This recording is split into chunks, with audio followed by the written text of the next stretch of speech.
سڵاوتان لێبێت و ئەم کاتتان باش بینێرانی زاری کرمانجی چەند ڕۆژێک ماوە بۆ هەڵبژاردننی پەرلەمانی کوردستان لێرە لە دەڤەری باڵەکیان لە گوندی شاوراوە لێرە مەڕاستیمێک کەرنەڤاڵێکی بۆ پاڵپشتیکردن لە لیستی ١٩ پارتی دیموکراتی کوردستان. مەبەستمە گفتوگۆ لەگەڵ هەم ئەو دەربژێرانە بکەم کە لێرە ئامادەیان هەیە هەمیش لە سەرپەرشتیارانی ئەم کەرنەڤاڵە دکتۆر ئەبوبەکر دێوانە کە لێرەیە. دکتۆر سلااو دەبێت باسیم کەرنەڤاڵم بۆ کە پاڵپشتیە چۆن بوو بڕیارەوەتان؟ سڵاو لە بەڕێزیشتان زاری کرمانجی هەموو کان سەلماندیتی بەڕاستی پێشمەرگەیونە بۆ گواستنەوەی هەموو چاڵاجەکان. ئێمە وەکو اعترافك بەو چاکەی لەگەڵ دەڤەری ئێمە کراوە بە پێویستمانزانی کە پاڵپشتی خۆمان بۆ لیستی ١٩ لیستی جەنابی سەرۆک بارزانی دەرببرین و ئێمە هەموو ئەو خەڵکی لەو دەڤەرەی بابڕێن بە هەموو گوند و ناوچە و هەموو دەڤەرەکە ئامادە باشیمان تێدایە کە لە ڕۆژی دەنگدان بەوانە بڕین کە بەوانە بڕین کە دروشمی دەیڕوخێنین پێیان بڕین نەخێر ناتوانن بیڕوخێنن. ئێمە هەمومان پاڵپشتین چونکە بەڕاستی ئەگەر ئەتو تەماشای سنووری ئیدارەی سەربەخۆی سۆران و هەولێر و دۆک بکەی بەڕاستی دەبی ئەگەر کاندیدەکانی ئەوان لە ناو منتیقەی خۆیان بیانەوێ بانگەشە بکەن دەوی بڕێن ئێمە دەمانەوێ سنووری خۆمان وەکو ئیدارەی سەربەخۆی سۆران بکەین یان بنە وەکو زاخۆ دەکەن. بۆیە ئەو هەموو قوربانیەی کە دراوە ئەو هەموو خزمەتەی کە بەو دەڤەرە کراوە شایستەی ئەوەیە کە ئێمە هەمومان بە یەک دەنگ بڕێن بەڕێ بۆ ١٩ بەڕێ بۆ لیستی جەنابی سەرۆک. چێن ئەوانەی لێرە خەڵکی کام گوندی دیشە بڕات هەبی کۆمەڵی گوندن کە ڕەنگە نتوانین ناوی هەمویان بینین ڕەنگە ناوی هەندێکیان لەبیر بکەین. تەواوی عەشیرەتی باڵەکی لە منتیقەی باڵەکیان سرێشمە دێڕزیان دەشتی هەولێر هەموو ئەو شوێنانەی کە لێ بابرین پەیوەندیان لەگەڵ عەشیرەتی باڕەکی یان عەشیرەتی باڕەکی نەبەشدارن لەو پڕۆژە. زۆر سوپاس. وە گوتم لێرە خەڵکێکی زۆر ئامادەیان هەیە بۆ ئەوەی پاڵپشتی لە لیستی ١٩ پارتی دیموکراتی کوردستان بکەن. بربژێرێکی تری پارتی دیموکراتی کوردستان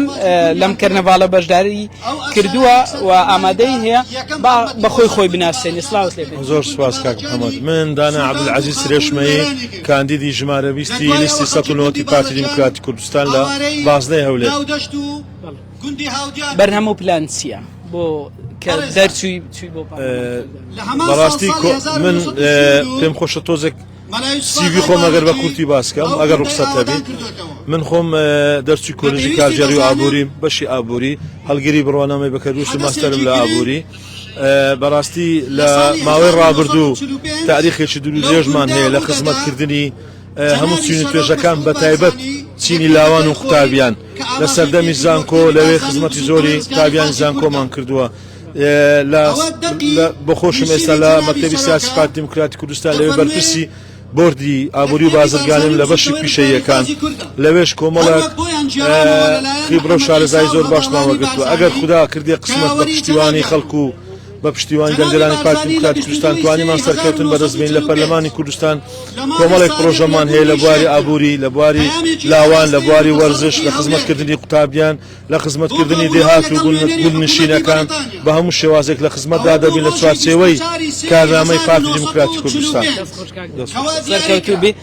لێرە خەڵکێکی زۆر هەیە لێرە ئامادەیان هەیە کە ئەمڕۆ لە گوندی شاورا ئەم کەرنەڤاڵە بۆ پاڵپشتی لە لیستی ١٩ پارتی دیموکراتی کوردستان بەڕێواتێ دەمەوێت ئاماژە بۆ بکەم لە ئێستادا تەواوی حیزبولانە سیاسیەکان لە سنووری ئیدارەی سەربەخۆی سۆران با قەزا و ناحیەکانیەوە بانگەشەی خۆیان دەکەن. لە گوندی شاوراش ئەم مەراسیمە ڕێکخراوە. هەوڵە دەم گفتوگۆ لەگەڵ دوو بەربژێری تر بکەم کە لە زاری خۆیان بناسێنی. هەمان کاندیدێکی تریش لێرێ بزانن پەیامی ئەو چییە و خۆت بناسێن. زۆر سپاس بۆ بەڕێستان بەناوی خوای گەورە و میهرەبان. من شێرزاد مستەفا سلێمان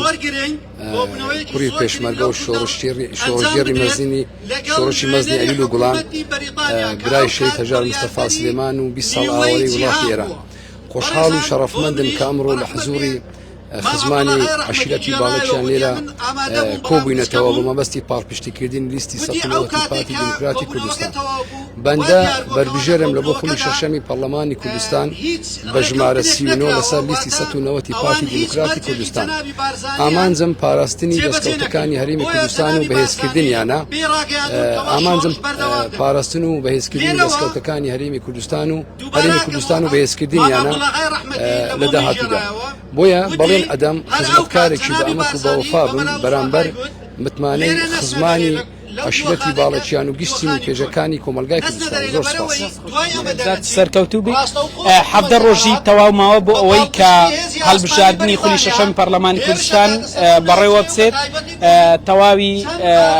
کاندیدەکانی پارتی دیموکراتی کوردستان لە سنووری پارێزگای هەولێر تا ئیدارەی سەربەخۆی سۆرە ڕۆژانە بانگەشەی خۆیان دەکەن یەکێک لە بربژێرەکانی تری ئیدارەی سەربەخۆی سۆران سەرپەرشتیاری ئیدارەی سەربەخۆی سۆرانە بە کورتی دەچمەلایکا کەلگور سلااوت لێبێت زۆر باسی گەنجەکرێت دەمەوێت پەیامی تۆ وەکار نەمەی تو چییە بۆ گەنج لەدا ئێمە طبعا لە سەرەتاوە پەیوەندیشی زۆر قوڵمان لەگەر گەنجەکان هەیە لە ئیدارە سەربەخۆی سۆران لە هەموو بوارەکانەوە و حکوومەت و کابینەی نوێمی حکوومەتی هەرێمی کوردستان و ڕێزدار کاک مەسرور بارزانیش لەکێک لە سێکتەرەکان کە گرنگی پێدایە کردی ئەوەیە کە بابەتانێک کە پەیوەندن بە گەنجولاوان و پلانی زۆر درێژخایانی شەیە بۆیە لێرەوە من بەڵێن بە گەنجەکان دەدەم لە ڕابردوو چۆن هاوکار و پاڵپشتیان بوومە لە داهاتوش ئەوەی کە دوای پێدانی ئەو متمانەیە بە من لەوە دڵنیا بن لە پەیوەندیکردن و هاوکاریکردن و پاڵپشتیکردنیان زۆر زۆر زیاتر دەبن بۆ گەنجولاوانی دیارە سۆران هەڵگور شێخ نەجیب سەرپەرشتیاری ئیدارەی سەربەخۆی سۆران بە ژمارە 2 لەسەر لیستی ١٩ پارتی دیموکراتی کوردستان وە گوتم جەماوەرێکی زۆر ئامادەیان هەیە لێرە بۆ ئەوەی پاڵپشتی لە لیستی ١٩ پارتی دیموکراتی کوردستان بکەن ئەم کەرنەڤاڵە کەمێک بەر لە ئێستا دەستی پێکردووە و چەند وتارێک لێرە پێشکەش دەکرێن کە گزارش لە هەم مێژووی دەبەری باڵەکیان بە گشتی شاورا و هاودیان و هەمیش